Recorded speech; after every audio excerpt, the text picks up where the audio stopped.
Greetings, everybody, and welcome to another edition of the Metal Command Podcast, doing the top albums of the year countdown. And this is going to be the video where I count down albums number 16 through 20.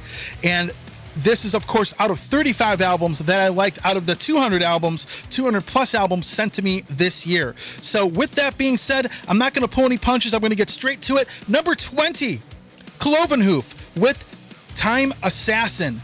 And this, to me, they went away from that new wave of British heavy metal sound towards a more European power metal sound, which I like quite a bit.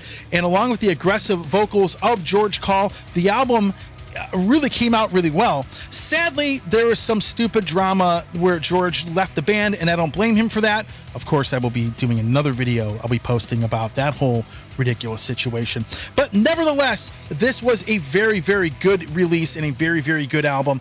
Definitely worthy of being on this list and worthy of being in the top 20 for my favorite releases of the year in this top 35. So number 20, Clovenhoof, Time Assassin, great stuff. Number 19, Black Swan, Generation Mind. Very straightforward melodic hard rock / heavy metal. Great guitar work, great vocals. Nothing more really needs to be said about this album.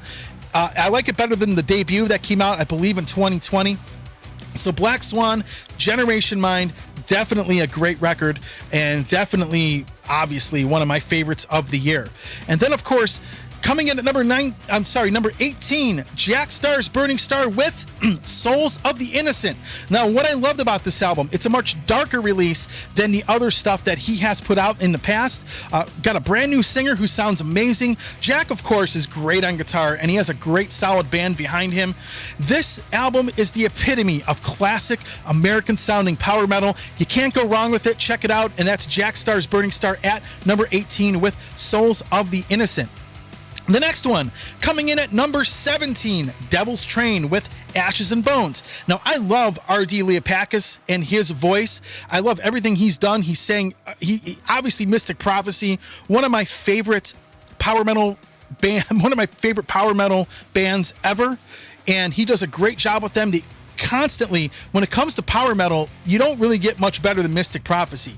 Devil's Train, of course, is a much different band, rooted more in the 70s hard rock vibe meets a more modern sound, you can probably say. It's kind of the best way to put it. But Leopakis is one of the most versatile vocalists I've ever heard. You could put him in a thrash band, a power metal band, you could put him in a blues band, you could do whatever you want.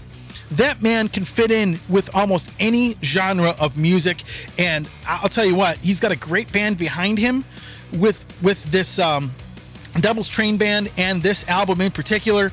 Definitely a great effort, some great stuff, and definitely worth being on this list.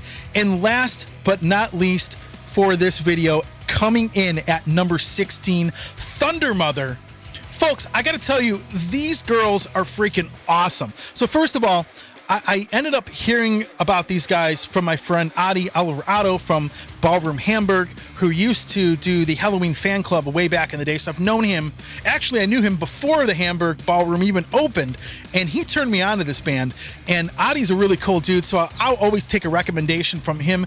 And definitely, these ladies have it going on when it comes to their songs and their music. They really do a kick-ass job. And every single song on this album is catchy.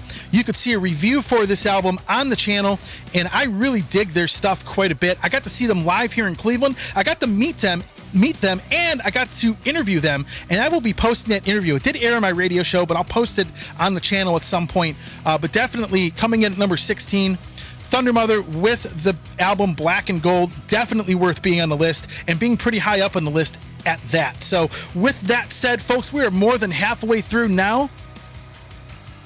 About close to halfway through, almost halfway through this list.